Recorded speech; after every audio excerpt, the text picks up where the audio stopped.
सिंगरौली में भारतीय जनता पार्टी कार्यालय में नारी शक्ति वंदन अधिनियम को लेकर एक विशेष पत्रकार वार्ता का आयोजन किया गया। वार्ता को संबोधित करते हुए सिंधी विधायक श्रीमती रीति पाठक ने कहा कि केंद्र की मोदी सरकार ने महिलाओं को सशक्त बनाने के उद्देश्य से इस अधिनियम को सदन में पारित करने का प्रयास किया, लेकिन कांग्रेस एवं अन्य विपक्षी दलों ने इसका विरोध करते हुए इसे पास नहीं होने दिया। जिलाध्यक्ष सुंदरलाल शाह ने कांग्रेस पर निशाना साधते हुए कहा कि यदि अधिनियम पारित हो जाता तो समाज में बड़े वर्ग की महिलाओं को आरक्षण का लाभ मिलता, लेकिन विपक्ष के रवैये के कारण इससे वंचित रह गई। आज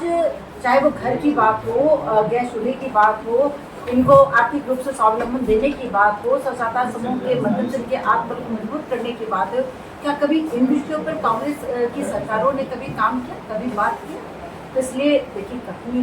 जमीन आसमान का अंतर है और इनकी मन के अंदर क्या है ये इन्होंने साबित कर दिया।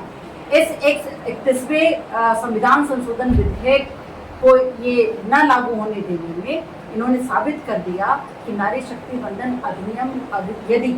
पास हो जाता है, लागू हो जाता है, हमारे देश की आधी आबादी राजनीतिक रूप से उनको सशक्त रूप से अधिकार मिल जाएगा, सुरक्षित अधिकार मिल जाएगा, जो ये कभी न चाहते थे, न चाहते हैं और न चाहेंगे। इसलिए ये इनकी घृणित मानसिकता उस सदन में दिखाई दी।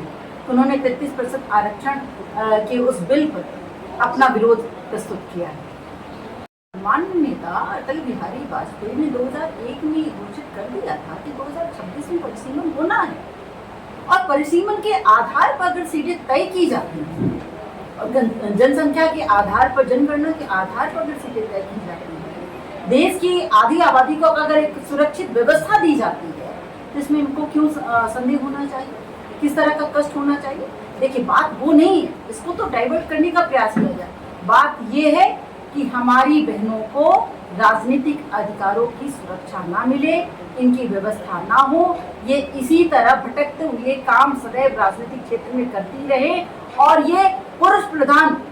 समाज से आकर निकलते हुए परिवार में पुरुषत्व का एक प्रधानता महसूस कर सके, महसूस करवा सके। लोकसभा में भारतीय जनता पार्टी के द्वारा और हमारे देश के सबसे प्रधानमंत्री माननीय नरेंद्र मोदी के द्वारा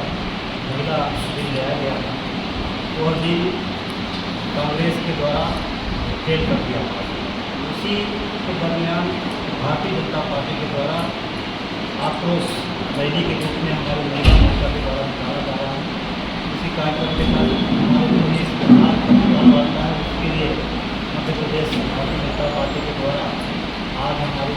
पूर्व सांसद और सिंधी की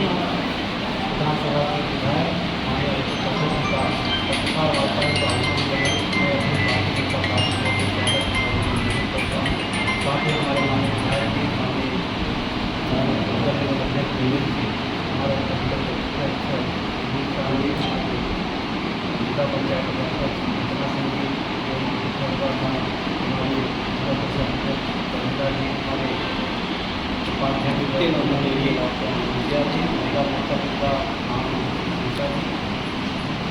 आप सभी का स्वागत करते हैं।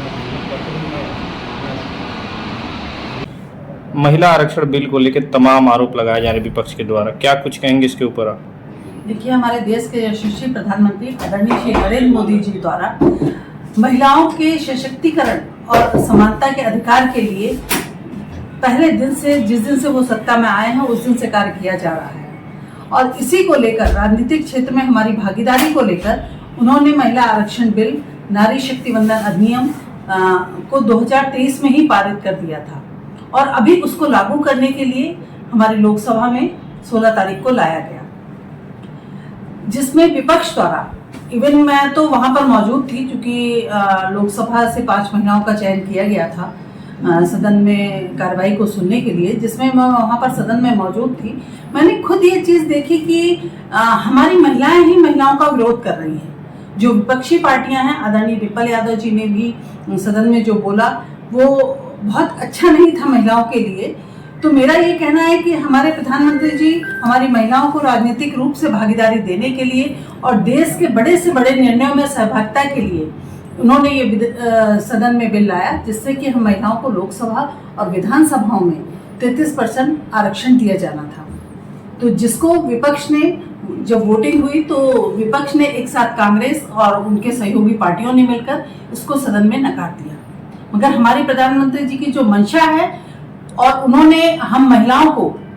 कमिट किया है कि इस बिल को हम पास कराकर मानेंगे, और मेरी आशा और उम्मीद दोनों ही है कि हमारे प्रधानमंत्री जी 2029 में हम सभी महिलाओं के लिए ये बिल पारित कराकर और उनको 33% सहभागिता देंगे।